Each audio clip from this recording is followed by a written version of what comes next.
The restaurant buzzed with the low hum of clinking glasses and quiet conversations. Waitstaff darted between tables, balancing trays and murmuring polite greetings, their movements quick and purposeful. The air was heavy with the smell of roasted garlic and freshly baked bread. When Duke Barron walked in, the room fell silent. The billionaire strode through the entrance without looking up, his polished shoes clicking against the tiled floor. His sharp gray suit cut through the room like a blade, and his icy blue eyes scanned the restaurant with cold precision. Duke was used to this reaction. His presence demanded attention, respect, fear even. It was the natural order of things. "Where's the manager?" he asked, his tone low but commanding. A short, nervous woman scurried over, clipboard clutched to her chest like a shield. That's me, Mr. Barron. Welcome. How can I help you?" Duke ignored her stammering, his gaze moving past her. His expression tightened as he took in the room, smaller than he expected, too casual for his taste. It irritated him that this little place bore his name. "This is one of mine?" he asked, more to himself than to the manager. "Yes, sir," she replied quickly. "It's been part of the Barron Group since the acquisition last year. It's a top performer in its category." Duke didn't respond. He was already scanning the staff, noting the mismatched uniforms and uneven smiles. His gaze snagged on one server moving through the crowd. She didn't look at him. While the other waitstaff cast quick, nervous glances in his direction, this one, dark-skinned with bushy dreadlocks tied back loosely, seemed entirely uninterested. She carried a tray of drinks with steady hands, her posture straight but unbothered. Her dark brown skin had a faint glow under the restaurant's lights, her movements fluid and precise. She wasn't like the others. Duke's eyes narrowed, his chest tightening with a feeling he didn't recognize. "Who is that?" he asked abruptly, nodding toward her. The manager followed his gaze, her face paling slightly. "Oh, that's Zariah Smith, one of our new hires. She's been here about a month. Fantastic worker, sir." Duke's expression hardened. "Fire her," he said flatly. The manager blinked, the words clearly not registering. I'm sorry? Did I stutter?" Duke's voice was sharp now, his irritation growing. "I said fire her. I don't want her here." A clatter of glass broke the tension. Zariah stood a few feet away, tray empty, her dark eyes locked on him. She'd heard every word. The room went silent, the weight of the moment suffocating. "Excuse me?" Zariah said, her voice calm but firm. Duke turned fully toward her, his expression cold. "You shouldn't be here." Zariah set the tray down slowly, brushing her hands on her apron. She didn't shrink under his gaze, didn't look away. "If you're going to fire me," she said, stepping closer, "say it to my face." The tension in the room crackled like static. Duke was used to deference, to submission. This wasn't how things went. "You're out of line," he said, his voice lowering dangerously. Zariah tilted her head slightly, her expression unchanging. "And you're avoiding the question." The staff exchanged nervous glances, frozen in place as the confrontation unfolded. "What's your name?" Duke asked, his tone softer now, though still edged with authority. "Zariah Smith," she replied, lifting her chin. "And if you're going to fire me, do it now. Otherwise, I have tables to serve." The room held its breath. For the first time in years, Duke found himself at a loss for words. The silence in the restaurant was suffocating, every eye flicking nervously between Duke and Zariah. The billionaire's icy blue gaze stayed locked on her, his jaw tightening. "I'll decide who works in my businesses," Duke said finally, his voice low and deliberate. Zariah didn't flinch. Her steady, unblinking stare met his head-on. "Then make the decision, but don't hide behind someone else to do it." Duke's lips twitched, caught between irritation and something unfamiliar.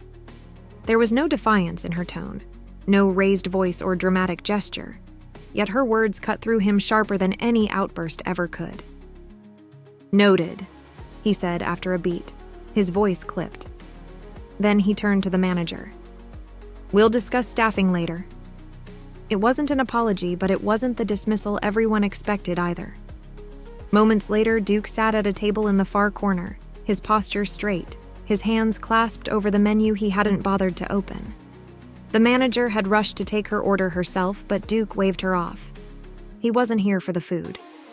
He glanced toward Zariah, who was now weaving through the tables again, tray balanced expertly in her hands. Her expression was unreadable, her movements precise. But Duke noticed the slight stiffness in her shoulders, the way her lips pressed together just a little tighter than before. A part of him bristled.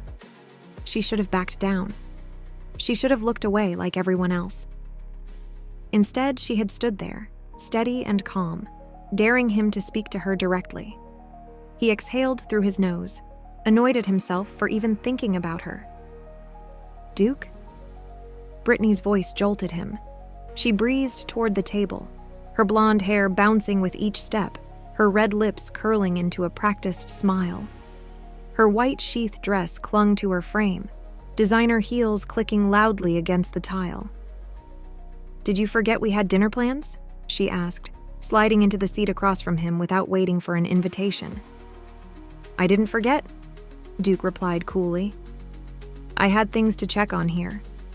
Brittany glanced around, wrinkling her nose. "Here? Why? This place is—" Her voice trailed off as her eyes landed on Zariah. "Oh." Duke's gaze flicked to Brittany sharply. "What?" Brittany tilted her head, her expression shifting to something sly. "Nothing. Just noticing your interest." Duke's jaw tightened. "Don't start, Brittany." Her laugh was light and airy, but her eyes gleamed with something darker. It didn't take long for the staff to catch on that Brittany was trouble.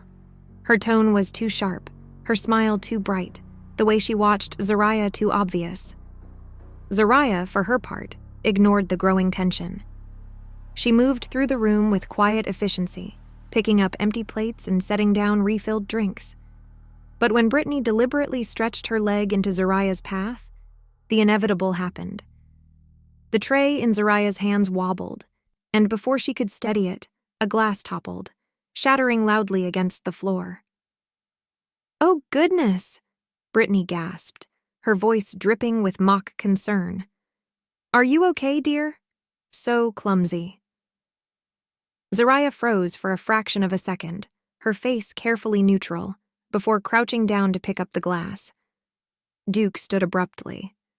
"Brittany," he said sharply, his tone cutting through the air. Brittany looked up at him, wide-eyed and innocent. "What? I was just checking—" "Enough." The single word was enough to silence her, but the damage had been done. Later that night. The restaurant was quiet now, the last few customers finishing their meals as the staff cleaned up. Zariah was at a corner table, wiping down the surface with slow, methodical movements. Duke watched her from his seat. Brittany had left in a huff hours ago, but Duke hadn't moved. He didn't know what he was waiting for. Finally, he stood, making his way toward the door. As he passed Zariah, she straightened, her eyes meeting his briefly. "Good night," she said, her tone even. It was a simple word, but it left him unsteady. Duke didn't respond. He stepped outside, the cool night air brushing against his face, but the tightness in his chest didn't ease. As Duke sat in his car, he found himself gripping the steering wheel harder than necessary. Brittany's laugh, Zariah's calm defiance, the sound of breaking glass, it all replayed in his mind on a loop. For the first time in years, Duke felt something unfamiliar, unease. The restaurant had become a routine stop for Duke. He told himself it was because he wanted to monitor his businesses more closely, to see the day-to-day operations firsthand. But that excuse unraveled the moment he stepped inside and his eyes sought her out, like clockwork. Zariah. She moved between the tables with the same steady grace he had noticed the first night. Her dark, glowing skin and quiet efficiency set her apart. But there was something else. Something deeper. Duke sat at his usual table near the back, his presence commanding the same hush every time he walked in. The waitstaff avoided his gaze, darting around the room as though the slightest misstep might draw his ire. All except her. Zariah didn't go out of her way to acknowledge him. She treated him like any other customer. Polite, efficient, indifferent. It gnawed at him. "Good evening, Mr. Barron," she said one night as she set a glass of water on his table. Her tone was calm, professional, but her eyes didn't linger. "Zariah," he said, testing her name on his tongue. It felt strange, too intimate, yet he couldn't help himself. She glanced at him then, just for a moment. "Anything else I can get for you?" He wanted to ask 1,000 things. Why she didn't seem afraid of him, how she remained so composed, why she seemed to glow even under the restaurant's dim lights. But he simply shook his head. "That'll be all," he said, his voice quieter than he intended. She nodded and walked away, and Duke found himself watching the sway of her movements, the way her dreadlocks bounced lightly against her back. He exhaled sharply, rubbing his temples. What was wrong with him? It didn't take long for the staff to notice Duke's attention. They whispered behind Zariah's back, their glances sharp and judgmental. It started with small things. An accidental bump here, a forgotten order there. One day, Duke arrived earlier than usual and sat near the kitchen, unnoticed. From his spot, he saw it clearly. A group of waitresses huddled near the counter, their laughter low but pointed as Zariah passed by. "Look at her, acting like she's so much better than everyone else," one said, her voice dripping with disdain. "Yeah, maybe if she smiles more, Mr. Barron will finally notice her," another added with a sneer. Zariah didn't respond, didn't even look their way. She grabbed her tray and walked to a table, her back straight, her expression calm. But Duke noticed the slight hitch in her step, the way her fingers tightened around the tray. Something burned in his chest, a mix of anger and guilt. One evening, Duke arrived later than usual. The dinner rush was over and the restaurant was quieter, the air softer without the buzz of conversations and clinking glasses. Zariah was wiping down a table near the back, her back to the door. She didn't notice him at first, too focused on the rhythm of her work. "Zariah," he said, his voice low but clear. She turned, her dark eyes meeting his. There was no fear in her gaze, only calm curiosity. "Mr. Barron," she greeted, setting the cloth aside. "You're here late." "I prefer the quiet," Duke replied, stepping closer. He paused, watching her carefully. "Do you always stay this late?" She shrugged lightly, her movements fluid. "It's part of the job." "That's not what I meant," Duke said, his tone softer now. "You're here more than anyone else." Zariah studied him for a moment as if weighing her response. "I don't mind hard work, Mr. Barron. It's the other things that make it difficult." Duke's jaw tightened. He knew what she meant. The whispers, the pointed glances, the passive-aggressive comments he'd overheard but hadn't yet confronted. "You shouldn't have to deal with that," he said quietly. Zariah smiled faintly, a hint of exhaustion behind it. "It's nothing I haven't handled before." Something about her words struck him, a reminder of how little he truly understood her world. The next day, Duke's resolve to understand Zariah's struggles was put to the test when Brittany returned to the restaurant uninvited. She arrived with a group of friends, her presence loud and disruptive as she sauntered in, tossing her hair over her shoulder. "Duke!" she called, her voice sweet but sharp. "You didn't tell me you'd be here." Duke stiffened in his seat, his jaw clenching as Brittany slid into the chair across from him. "I didn't think I needed to," he replied coolly. Brittany's gaze flicked toward Zariah, who was moving between tables with her usual composure. A slow, knowing smile crept across Brittany's face. "So," she said, leaning forward. "How's the staff doing?" "Don't," Duke warned, his tone low. Brittany ignored him, waving Zariah over with a dramatic flourish. "Excuse me, miss," she said, her voice dripping with mock politeness. "We're going to need some extra attention over here." Zariah approached the table, her expression calm but wary. "What can I get for you?" Brittany smirked. "Oh, just some extra napkins. You seem to spill things a lot, don't you?" Duke slammed his glass onto the table, the sharp sound cutting through the air. "Enough," he said, his voice cold and firm. Brittany blinked, her smile faltering. "What? I was just joking." "No, you weren't," Duke interrupted, his gaze icy. "And you're not welcome here." The entire restaurant seemed to hold its breath. Brittany stared at him, her face a mix of shock and indignation. "You're kicking me out?" she asked, her voice rising. "Yes," Duke said simply. Brittany stood abruptly, her chair scraping loudly against the floor.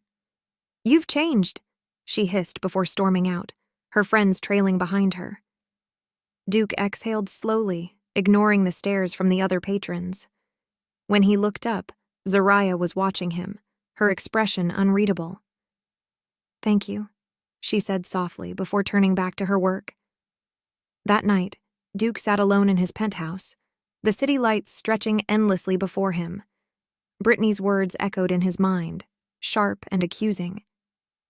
"You've changed." She wasn't wrong. Duke had spent his life chasing power, wealth, and control, molding the world around him to fit his vision. But Zariah had slipped through the cracks of that vision, refusing to be shaped or dismissed. He leaned back in his chair, closing his eyes. Her voice, her presence, her quiet strength. They were all consuming. For the first time, Duke felt something he couldn't control. The next evening, Duke arrived at the restaurant later than usual. The dinner rush was winding down, and Zariah was clearing a table near the window. "Zariah," he called, his voice softer than usual. She turned, her expression neutral but curious. "Mr. Barron, I need to talk to you," he said, stepping closer. She hesitated but nodded, setting down the tray she was holding. They moved to an empty corner of the restaurant, away from the prying eyes of the staff. "I want to apologize," Duke began, his tone uncharacteristically earnest. "For the way you've been treated here, it's unacceptable."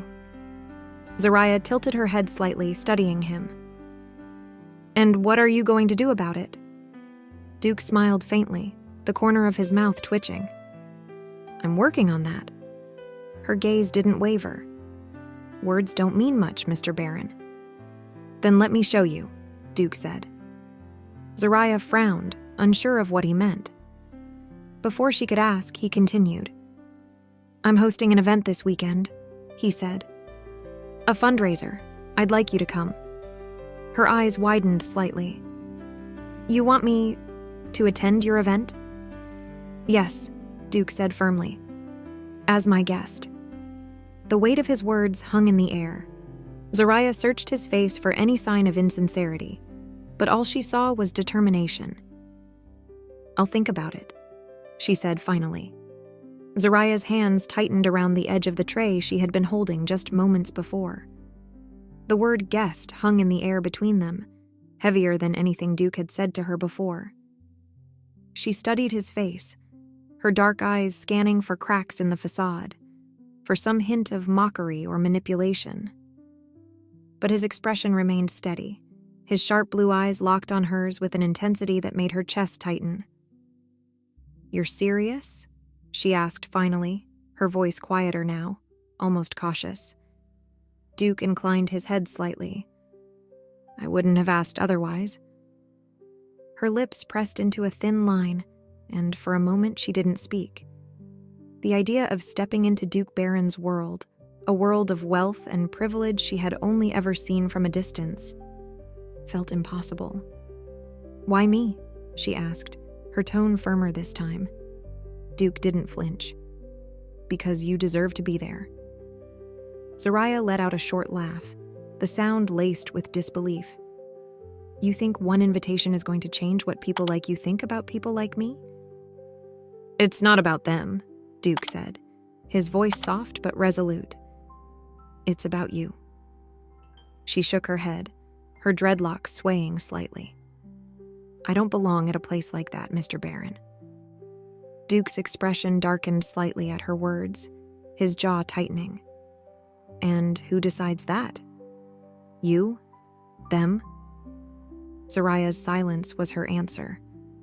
For a moment, the noise of the restaurant faded into the background, leaving only the tension between them. You're scared, Duke said quietly, his voice almost gentle. Her head snapped up, her eyes narrowing. I'm not scared. Yes, you are, Duke said, stepping closer. And I get it. I do. But you don't have to be. His words were unexpected, cutting through her defenses like a blade. Zariah clenched her jaw, forcing herself to hold his gaze even as the weight of his offer pressed down on her.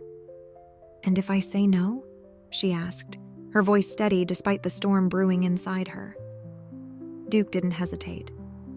Then you say no. The simplicity of his answer caught her off guard. He wasn't pressuring her, wasn't demanding anything. He was just asking. I'll think about it, Zariah said finally, her tone guarded but sincere. Duke nodded, the faintest flicker of relief crossing his face. That's all I'm asking. As he stepped away, Zariah watched him, her thoughts swirling like a storm. Why her? Why now? And why did she feel like saying yes might change everything? The estate gleamed like a dream against the night sky, its towering windows spilling golden light onto the perfectly manicured gardens. Cars lined the long drive, their glossy surfaces reflecting the soft glow of lanterns strung along the pathway. Inside, the air was thick with laughter and clinking glasses, the kind of practiced ease that only came with extreme wealth. Every guest seemed to glide rather than walk, their movements confident, their voices carrying that specific hum of entitlement. Zariah Smith hesitated at the door, gripping the edge of her shawl as she took in the scene before her. The dress Duke had sent fit her perfectly, hugging her form with understated elegance, but it felt like borrowed armor. Deep breath, she murmured to herself, forcing her shoulders to relax. She stepped inside. The moment she entered, the room shifted. Not in the obvious way, a gasp or a record scratch, but in the subtle, almost imperceptible tilt of the atmosphere. A lull in the conversation, a pause too long and a laugh. Eyes darted toward her, flickering with curiosity, then judgment. Zariah kept her head high, even as the stairs began to feel like weights pressing down on her. Zariah. Her name was a low rumble, warm and grounding. She turned to see Duke striding toward her, cutting through the crowd like a knife. His sharp blue eyes softened as they met hers, and for the first time all evening she felt the tension in her chest ease. You came, he said, stopping just before her. You sent the dress, she replied simply, one eyebrow arching. Duke's lips curved into a faint smile. It suits you. It's not mine, Zariah said, a flicker of something unreadable crossing her face. Does that matter? Duke asked, tilting his head slightly. She met his gaze, steady and unblinking. Yes. The weight of her response hung between them, and for a moment Duke faltered. Before he could respond, a voice cut through the tension. Duke! Brittany appeared with the precision of a dagger, her blonde hair gleaming under the chandelier lights. Her sharp blue dress sparkled faintly as she approached, her every step measured and deliberate. Look at you, she said, her gaze sweeping over Zariah before settling on Duke. You always did have a soft spot for charity cases. The words were sugar-coated, but their meaning landed like a punch. Zariah's fingers twitched at her sides, but she didn't flinch. Brittany, Duke said sharply, his voice cutting through the hum of the room. Don't. Brittany ignored him, her smile sharpening as she turned fully to Zariah. "I have to admire your nerve, though. Coming here, standing next to someone like Duke. It's ambitious." Zariah tilted her head slightly, her expression unreadable. "I didn't realize ambition was a bad thing." Brittany's smile faltered for a fraction of a second, her mask slipping just enough for Zariah to see the disdain underneath. "It can be," Brittany said, recovering quickly, "when it's misplaced." "Enough," Duke said again, his voice louder now. The surrounding guests had started to take notice, their murmurs growing louder as the tension in the room thickened. Brittany turned to Duke, her expression twisting into something colder. "You think they'll ever see her as one of us? No matter how many dresses you buy or doors you open, she'll always be, 'Get out.'" The words were soft, but carried enough force to silence the entire room. Brittany froze, her eyes widening as if she couldn't believe what she'd just heard. "Excuse me?" "You heard me," Duke said, his gaze icy. "Leave, now." Brittany's laugh was sharp and bitter, but it cracked at the edges. "You're throwing me out? For her?" "Yes," Duke said simply. Brittany's face hardened, her cheeks flushing as she turned on her heel and strode toward the door, her heels clicking angrily against the marble floor. Zariah slipped out onto the balcony moments later, the cool night air brushing against her skin. Her chest felt tight, her hands trembling slightly as she leaned against the railing. Inside, the murmurs of the crowd continued, their judgment pressing against her like a physical weight. She stared out at the dark horizon, her mind racing. "I told you it would be overwhelming," a voice said softly behind her. She didn't turn. "Overwhelming isn't the word I'd use." Duke stepped up beside her, his presence quiet but commanding. "Then what would you call it?" he asked. "Humiliating," Zariah said bluntly. "Unnecessary. Stupid." Duke flinched slightly at the sharpness of her tone but didn't look away. "I brought you here because I wanted you to see—" "See what?" Zariah cut in, turning to face him fully now. "See how little people like me matter to people like you? Because trust me, Duke, I already know." "That's not what I meant," Duke said, his voice low but steady. "Then what did you mean?" Zariah demanded, her voice rising slightly. "Because right now it feels like I'm some kind of experiment. Like you're trying to prove something, but I don't even know what." Duke opened his mouth to respond, then closed it again, his jaw tightening. "You think you're helping me?" Zariah continued, her words spilling out now, sharp and cutting. "You think you're saving me? You're not. You're just dragging me into a world where I'll always be a stranger. Where I'll always be judged, no matter what I wear or how I act." Duke stepped closer, his blue eyes searching hers. "I brought you here because I want you in my world, Zariah. Not as a stranger, not as someone to prove anything to. Just as you." Zariah stared at him, her chest heaving slightly. "And what happens when you change your mind?" "I won't," Duke said, his voice trembling slightly. The vulnerability in his tone caught her off guard, her anger faltering. "I don't know what this is, Duke," she said softly, "and I don't know if I can trust it." "Then let me prove it to you," Duke said, his hand reaching out slowly, his fingers brushing against hers. Zariah hesitated for a moment, then let him take her hand. Inside, the crowd whispered and stared, their judgment palpable even from a distance. But out here on the balcony, it was just the two of them. The fundraiser had ended days ago, but the ripples it created were far from over. The murmurs among Duke's board members had grown sharper, their concerns wrapped in the careful language of corporate decorum. Even his family had started dropping not-so-subtle hints during weekly calls. But it wasn't until Duke sat across from his legal counsel in his private office that the full weight of the situation came crashing down. "I'll be blunt, Duke," said Carlina Hart, his general counsel, a sharp-eyed woman who had been with the Barron Group for years. This isn't just about appearances. If you're pursuing a relationship with Zariah Smith, an employee, you're walking into dangerous territory. Duke leaned back in his chair, his jaw tight. Dangerous how? Carlina sighed, folding her hands neatly on the table. She's a subordinate. Even if this is consensual, it can be interpreted as coercion or intimidation. The power dynamic alone is enough to raise alarms. She's not even in a managerial chain, Duke countered, his voice edged with frustration. She's a waitress. That doesn't matter, Carlina said. To the company's ethics committee, it's still a relationship between employer and employee. If this goes public, it won't, Duke cut in, his tone firm. Carlina raised an eyebrow. Do you honestly think no one in that restaurant noticed your attention toward her? Gossip moves faster than you realize. She paused, her voice softening. This could damage more than just your reputation, Duke. It could hurt her too.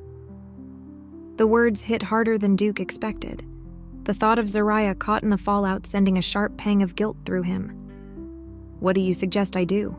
He asked finally, his voice quieter. End it, Carlina said simply. Duke's chest tightened. That evening, Duke found himself on a video call with his older brother James and their mother Eleanor. Duke, James said, his voice steady but heavy with disapproval. You have to think about what this looks like. What it looks like to whom? Duke shot back. To everyone, James replied. You're the face of this company. People expect a certain standard. Is that what this is about? Standards? Eleanor, who had been quiet until now, leaned forward slightly, her expression calm but firm. It's about responsibility, Duke. You've worked too hard to throw it all away over a fleeting infatuation. It's not fleeting, Duke said, his voice cold but steady. His mother's lips pressed into a thin line. Then you need to decide what matters more, her or everything you've built. The next time Duke visited the restaurant, he found Zariah cleaning up after the lunch rush. She looked up when he entered, her dark eyes scanning his face carefully. You look like hell, she said, her tone soft but pointed. Duke gave a weak smile, leaning against the counter. I've had better weeks. Zariah tilted her head, setting the cloth down. What's going on? Duke hesitated, the weight of his conversations with Carlina, James, and his mother pressing down on him. Finally, he exhaled. They want me to let you go, he said quietly. Zariah frowned. Who does? Everyone, Duke admitted, his voice raw. The board, my family. They're saying this can't work, that it's dangerous for the company, for you. Zariah crossed her arms, her expression unreadable. And what do you think? Duke stepped closer, his blue eyes searching hers. I think I'd burn it all down for you. Zariah blinked, caught off guard by the intensity of his words. You don't mean that. I do, Duke said firmly. I've already started drafting the paperwork to transfer ownership of the restaurant chain. If they want me to choose, then I'll choose you. For the first time, Zariah looked shaken. You can't do that, Duke. You built this company. And I can build something else, Duke interrupted. But I can't lose you. Zariah stared at him, her heart racing. She wanted to believe him, to fall into the certainty of his words. But deep down, she knew the price he was willing to pay was too high. The next morning, Duke arrived at the office, fully prepared to finalize the paperwork for the restaurant chain's sale. But when he checked his email, he found a resignation letter waiting in his inbox. It was from Zariah. Her words were brief but clear. Duke, this isn't the life I want. It's not the life we'd want together. I'm leaving so you don't have to lose everything you've built. Take care of yourself. She didn't leave a phone number, an address, or any way to find her. For weeks, Duke searched. He called her old co-workers, checked rental records, even considered hiring a private investigator. But Zariah was gone. Months later, Duke returned to his penthouse after a long day at work. A plain envelope waited for him on the counter. Inside was an invitation inviting him to try out a newly opened restaurant. The restaurant was small but warm, its interior bathed in soft golden light. The smell of fresh herbs and roasted vegetables filled the air, mingling with the quiet hum of conversation. Duke stepped inside, his eyes scanning the room until they landed on her. Zariah stood near the kitchen, her dark dreadlocks pulled back, her hands dusted with flour. She looked up and froze when she saw him, a smile tugging at the corners of her lips. "You found me," she said, setting down the tray she was holding. Duke crossed the room in a few long strides, his chest tight with emotions he couldn't quite name. "Why did you leave?" Zariah tilted her head, her smile turning wistful. "Because I wanted a quiet life. And with you, Duke, everything was loud. Too loud." Duke's throat tightened. "And now?" She stepped closer, her voice softer. "Now, I know I can't live without you. Quiet or not." A faint laugh escaped him, the tension in his chest easing for the first time in months. "Stay for dinner," she said, her tone teasing. "Free meals, every time you come." Duke smirked, the weight of the past finally lifting. "I think I'd like that." And as Zariah led him to a table, the world outside the small restaurant seemed to fade away,